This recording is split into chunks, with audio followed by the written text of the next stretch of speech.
শীতকালে খেতে ঘুরতে সবই ভালো লাগে, কিন্তু ঘুম থেকে উঠতে কার কার ভালো লাগে এইটা কমেন্টস করে আমাকে জানিও তো। আমার তো মানে কি বলবো, ঘুমোতে পারলেই যেন আমি বেঁচে যাই, ঘুম থেকে আর যেন না উঠতে পারি এরকমই মনে হয়। Hey guys, good morning. আমি Tanushree, welcome back to my YouTube channel Tanushree vlog. তো কেমন আছো সবাই? আশা করবো সবাই খুব ভালো আছো। তো শীতকাল সবার কেমন কাটছে? অনেকের আবার শীতকাল ভীষণ পছন্দের, আবার অনেকের একদম ভালো লাগে না, একদম ভালো লাগে না। যারা যারা রয়েছে তাদের মধ্যে আমিও কিন্তু রয়েছি। শীতকালটা এই কারণে ভালো লাগে না, কারণ কি বলতো, ভীষণ লেজি লাগে। লেজি মানে একবার যদি আমি শুয়ে পড়ি, মানে ঘুমিয়ে যদি যাই, উঠতে আর ইচ্ছে করে না। মনে হয় যেন ব্ল্যাঙ্কেটটাকে সারাদিনের সঙ্গী করে নিয়েই ঘুরি, মানে ওকে ছাড়া যাবে না, আর যা হবে হবে, এরকম একটা ব্যাপার। তো যাই হোক, শীতকালে সত্যি ভোরবেলা ওঠাটা ভীষণ কষ্টের। তবুও কী বলতো, মেয়ের যেহেতু স্কুল থাকে, তো স্কুলের দিনগুলোতে চট জলদি উঠে যাই, মানে এরকম বসে বসে টাইম পাস করার সময় থাকে না। কিন্তু যেই দিন স্কুল থাকে না জানি, সেদিন আমার উঠতে যে কী কষ্ট হয়, মানে ওই মাইন্ডে যে থেকেই যায় যে আজকে হলিডে, আজকে ছুটির দিন, একটু দেরি করে উঠবো।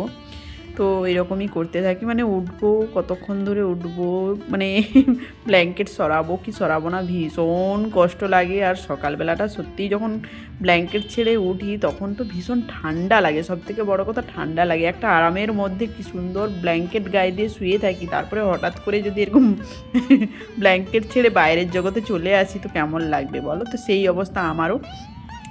তো চলো, বহু কষ্টে এরকম ছুটির দিনগুলোতে আমি উঠি এই ঠান্ডার দিনে, মানে যেদিন ছুটির দিন থাকে এরকমই হয় আমার। তো চলো, আর ঢিলেমি করব না। তো আজকে সানডে, সবাইকে জানাই হ্যাপি সানডে। তো চলো দেখতে থাকো আজকের ব্লগটা, আশা করি তোমাদের ভালো লাগবে।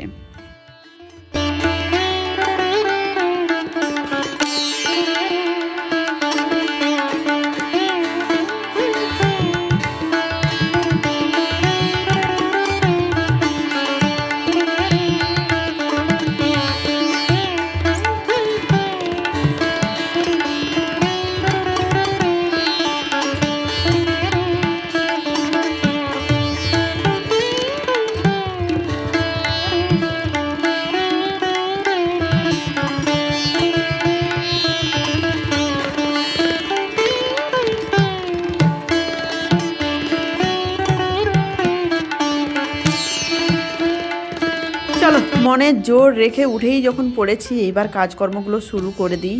আর হ্যাঁ, প্রতিদিনই কিন্তু আমি যখন ঘুম থেকে উঠি তখন এই চাদরটা আমার গায়ে থাকে। এটা বেশিক্ষণের জন্য নয় বস, কিছুক্ষণের জন্য। তারপরে কি বলতো, কাজ করতে করতে আবার দেখবে গরম লেগে যায়, তখন আর এত প্রবলেম করে এই চাদর ফাদর সোয়েটার ফোয়েটার গায়ে দিয়ে কাজ করতে গেলে, তখন আর রাখতেও ইচ্ছে করে না। তবে কাজ করতে করতে ঠান্ডাও লাগে না, মানে এই যে প্রথম ওঠার যে কষ্টটা, সেই কষ্টটা কিন্তু ওই 5-10 মিনিটের পরেই কিন্তু কেটে যায়। তো যাই হোক, ঘুম থেকে উঠে প্রথমে কাজ যেটা আমার থাকে সবসময় বেড গোছানো। তো শীতকালে দেখো বেড গোছাতে ভীষণ জ্বালা লাগে, কারণ কি বলতো, অনেক ব্ল্যাঙ্কেট চাদর এটা ওটা। গরমকালে হলে কি সুন্দর, শুধু বালিশ আর কিছুই থাকে না, কি সুন্দর আরাম না? তো যাই হোক, আরাম হয় ঠিক, কিন্তু গরমে তেমনি গরমও লাগে। তো যাই হোক, প্রথমেই বেডটা গুছিয়ে নিচ্ছি।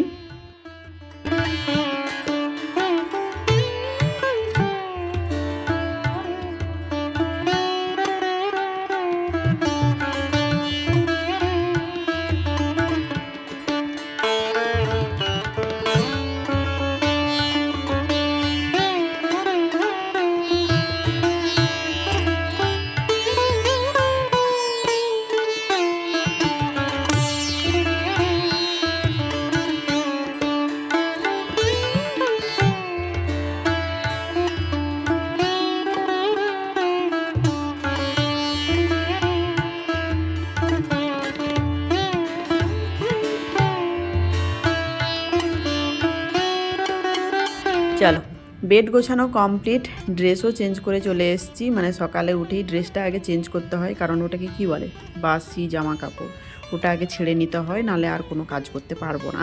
ঠিক আছে, তো যাই হোক, বাসি জামা কাপড় ছেড়ে নিয়েছি। ছেড়ে এবার দেখো, চুলটা প্রতিদিনই রাত্রে বেঁধে আমি শোয়ার চেষ্টা করি।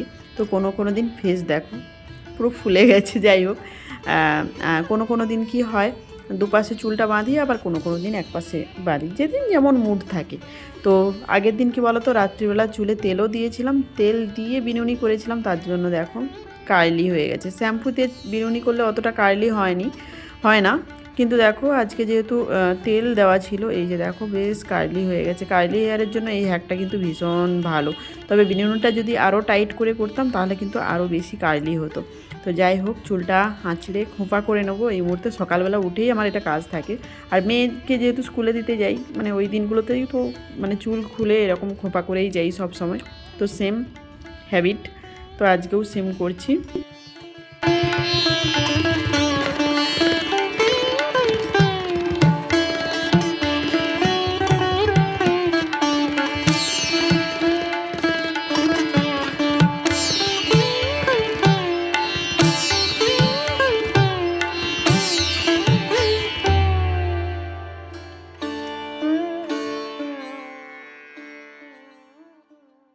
চলো, চুলটাও বেঁধে নিয়েছি।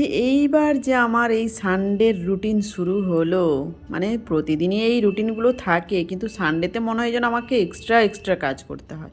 তো এবার ছোটা দৌড়া শুরু হলো। তোমাদের তো সানডেতে শুধু আমি কি বলবো, সকালের ব্লগটাই শেয়ার করি, বিকেলেও কিন্তু কম কাজ থাকে না, থাকে, বাট সবসময় হয়ে ওঠে না সব ব্লগ করা। তো যাই হোক, প্রথমে দেখো মাছকে খেতে দিলাম। আমি মানে তোমরা লক্ষ্য করেছো কিনা জানি না, অ্যাকোরিয়ামের কাছে যখনই চলে আসবো না, সব মাছগুলো দেখবে এক জায়গায় এসে কি সুন্দর ঠোঁট দিয়ে ঠোকরাতে থাকবে। ভীষণ ভালো লাগে এটা আমাকে। তো সকালবেলা এলেই ওরা মানে বুঝতে পেরে যায় যে হ্যাঁ আমাদেরকে খেতে দিতে এসছে, হ্যাঁ এই জিনিসটা বুঝতে পারে। তো যাই হোক, ঝাড় দিয়ে দিচ্ছি প্রথমে। ঝাড় দেওয়ার পর আমি ঝাড় দিয়ে দিয়েছি, কিন্তু ভুলেই গেছিলাম যে আজকে একটু ড্রেসিং টেবিলটা আমি ক্লিন করবো, অনেক দিন করাও হয়নি, তো ভুলেই গেছিলাম। তো যাই হোক, ঝাঁট দেওয়ার পরেই ক্লিন করে নিচ্ছি। আজ যেহেতু বেশি কাজ রয়েছে, তো বেশি একদম সব কিছু ক্লিন করতে পারবো না, তবে যতটুকু করার আজকে একটু করে নিচ্ছি।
অন্ধকার রুম, তো জানালাগুলো খোলা হয়নি, বাইরে কিন্তু ভালোই রৌদ্র চলে এসছে। আর আমাদের এই জায়গাটা বিশেষ করে না ভালো রৌদ্র আসে, এই রুমটাতে খুব রৌদ্র আসে, বেশ গরম থাকে, তাই জন্য এই রুমটা। আর আমি বালিশগুলো বাইরেই রেখেছি, কারণ এই জানালা দিয়ে রৌদ্রটা লাগে, বালিশগুলোও গরম হয়ে যাবে। আর নারকেল তেল তো এরকম জানালাতে বাঙালিদের থাকবেই, তাই না? তো কাজে লাগুক আর না লাগুক, শীতকালে এরকম জানালাতে নারকেল তেলের বোতল থাকেই। তো যাই হোক, এখন করে নেবো ঘর মোছা।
সানডে মানেই চিট ডে। মেয়েকে প্রতিদিন সকালে দুধ কর্নফ্লেক্স খাওয়ানো হয়। আজকে দেখো চা দিয়েছি আর এই যে সিঙ্গাড়া, জিলিপি, মুড়ি। মিস্টারকে শুধু চা দিলাম, এখন পুজো দেওয়া হয়নি তাই জন্য মুড়ি খাবে না, তো এটা মেয়ের জন্য। ওদেরকে খেতে দেওয়ার পরে মনে হলো একটু রোদ্রুতে বসে ব্রাশ করি। না, তোমরা ভাবলে এত সব কাজকর্ম করলাম, রান্নাঘরে গেলাম, ব্রাশ করিনি। না গো, আমি ব্রাশ করিনি, এখন ব্রাশ করছি। পাবদা মাছ নিয়ে এসছে, পাবদা মাছটা ঝাল করব। প্রথমে দেখো নুন হলুদ মাখিয়ে দিয়েছিলাম মাছটাতে, এরপরে দেখো একটুখানি সর্ষের তেল মাখিয়ে নিচ্ছি।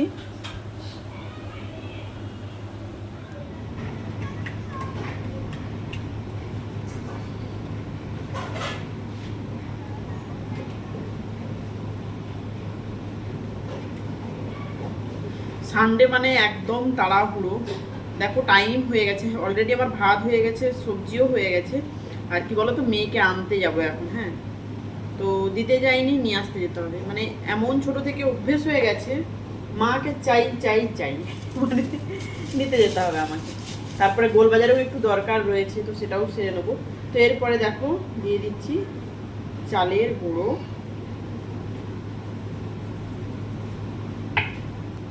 আবার এর উপর থেকে দিয়ে দিচ্ছি একটুখানি বেসন।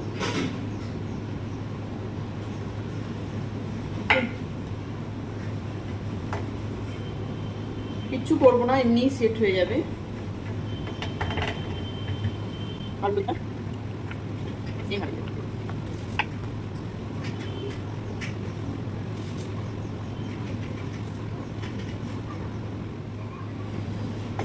এবার একটা কড়াই বসিয়ে দিয়েছি, এর মধ্যে দিয়ে দিচ্ছি সর্ষের তেল। দেখো অটোমেটিকলি সেট হয়ে গেছে চালের গুঁড়ো আর বেসনটা, ঠিক আছে। এবার দেখো তেল গরম হয়ে গেছে, এবার একটা একটা মাছ দিয়ে দিচ্ছি।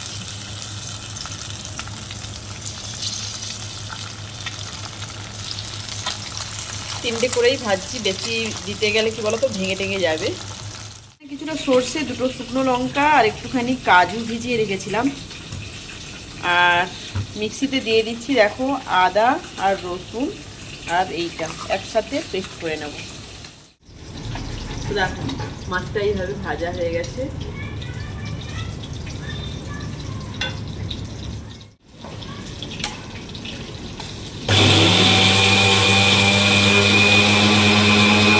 এই মাছ ভাজার তেলের মধ্যেই দিয়ে দিচ্ছি কালো জিরে, এরপর দিয়ে দিচ্ছি একটা গোটা পেঁয়াজ, মানে কেটেছি। পেঁয়াজটা মোটামুটি ভাজা হয়ে গেছে, এবার যে মশলাটা পেস্ট করেছি এটা দিচ্ছি। যেহেতু কাজু আছে তো তাই জন্য দেখো একটু ক্রিমি ক্রিমি টাইপের। আজকে তেল কিন্তু বেশ অনেকটাই পড়েছে আমার হাতে। কেন বলো তো, যেহেতু একটু গ্রেভি গ্রেভি রাখবো তার জন্য, আর মশলাটাও একটু বেশি রয়েছে তো তার জন্য। হ্যাঁ হ্যাঁ হ্যাঁ, ও তাড়াতাড়ি।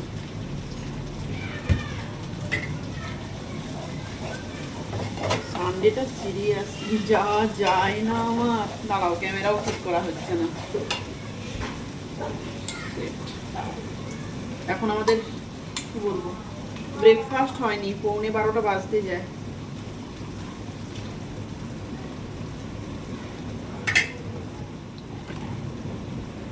এর মধ্যে দিয়ে দিচ্ছি হলুদের গুঁড়ো। মশলাটা কষানো হচ্ছে, এরপরে দুটো টমেটো পিউরি করে নিচ্ছি।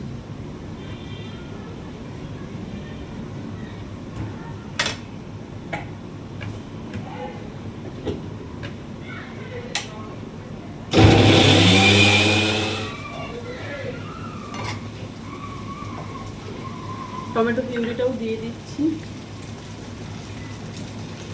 ব্যাস, এইবার ধৈর্য ধরে একটুখানি কষাতে হবে, কারণ টমেটোর যে কাঁচা গন্ধটা ওটা থাকলে হবে না। একটুখানি জল দিচ্ছি দিয়ে, বুঝলে। লবণ দিয়ে দিচ্ছি।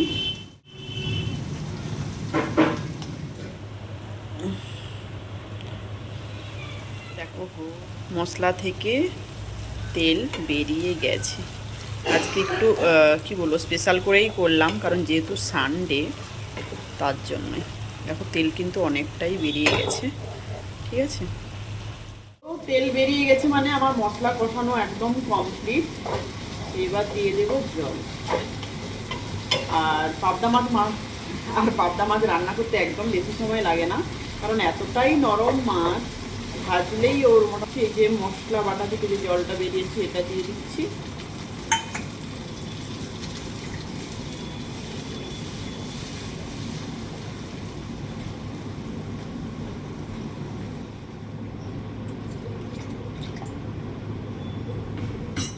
জল দিয়ে দিয়েছি, ঝোল ফুটে গেছে, এবার দিয়ে দিচ্ছি মাছ।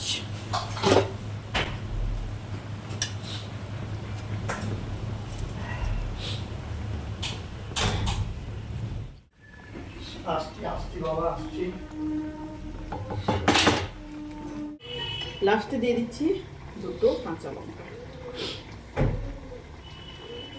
আবার কাটছি না কেন পুরি।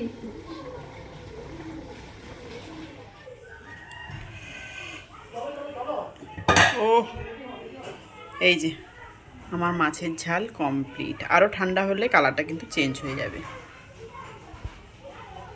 তো চলো, তাড়াহুড়োর মধ্যে রয়েছি, এখন যাবো মেয়েকে আনতে। আজকে ভিডিও এখানে শেষ হচ্ছে। ভিডিও ভালো লাগলে অবশ্যই লাইক করো, শেয়ার করো, কমেন্টস করো। আর যারা যারা নতুন রয়েছে এখনো পর্যন্ত চ্যানেলটা সাবস্ক্রাইব করোনি তাদের বলবো ভিডিও ভালো লাগলে অবশ্যই চ্যানেলটা সাবস্ক্রাইব করে দিও। তো চলো আজকের মতো